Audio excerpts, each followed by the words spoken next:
So as you mentioned, we are a handmade paper making studio. Bale gumagawa po kami ng papel from abaca pulp Hmm. na handmade paper. And at the same time, we specialize sa letterpress printing.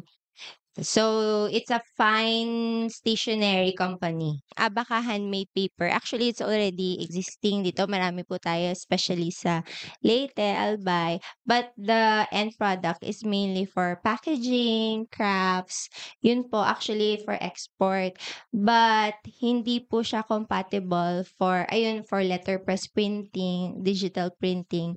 So, yung innovation ng paper namin is we can do fine printing tapos we did innovative um, processes para maging fine siya. Hmm. Fine stationery na that will fit the market of the wedding industry.